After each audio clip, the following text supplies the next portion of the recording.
Улуттук тарых музейинин алдындагы концерт шаар тургундарынын назарын буруп, көп көрүүчүнү топтоду. Ыр, бий, салтанат кары жаш дебей баарынын көңүлүнө толду. Концерт аркылуу шаар тургундары чакырылып, каш карайып кеч киргенде эл музейдин ичине чогулду. Анда унутта калган кийимдерди даярдаган адистер көргөзмө уюштурган. Эскини кайра жандандырууга аракет көрүлүп жатат. Чындыгында баягы биз илгерки унутулуп калган кийимдерибизди жандандыралы деген ойдо тигилген да. Биздин этно кийимдерибиз мындан ары дагы бир эле мода, ар кайсы мода тарапта эмес, элдер ушул кийимдерди чыныгы жашоодо колдонуп кийсе деген үмүттө биз атайын ушул коллекцияларды тартуулап атабыз. Аябай бул жерде ар түрдүү форматтагы кийимдер бар. Мисалы, бул кийимдердин өзүнүн ар биринин мисалы сүрөтүнүн өзүнүн жөндөлүшү бар. Өзүнүн мааниси бар ар биринин. Мисалы, элечек менен келишкен кыздар, жоолук менен келишкен, ар биринин өзүнчө бир жакшы мааниге. 2017-жылы Кыргызстандын атынан Индияга барганбыз, Делиге. Ал жака 59 мамлекет катышкан, ошонун ичинен биздин Кыргызстан биринчи орунду алган. Музейдеги түн акциясы кийимдердин көргөзмөсү менен эле чектелген жок. Кол өнөрчүлөр мастер-класс өткөрүштү. Бул ата-бабаларыбыздан калган чий согуу процесси. Муну үйрөнүп кетүү оңойбу десе, ар бир адамдын өзүнүн шыгына жараша болот. Негизи бир көргөндөн жасап кеткендер бар. Жасап кетсе болот.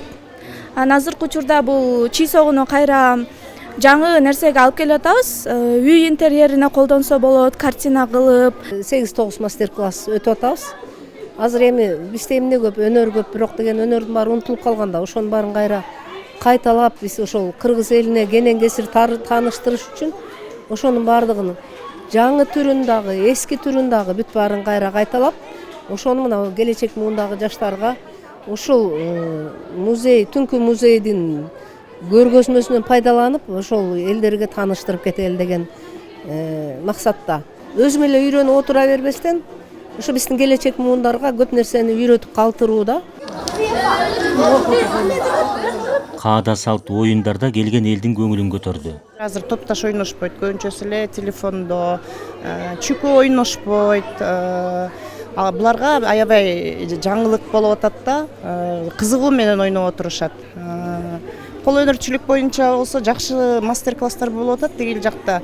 Мен өзүмө көптөгөн жаңы нерселерди алып атам да. Ушундай нерселерди көп уюштуруп турса деген ойдомун да. Азыркы кездеги балдар чынында эле мындай нерселерди көп унутулуп баратат, көп нерсе. Кол өнөрчүлүк дагы жана кийиз менен жасалган дагы аябай жакшы жасап келип атышыптыр. Ошолорду көрүп атабыз, мастер-класстарын көрүп атабыз.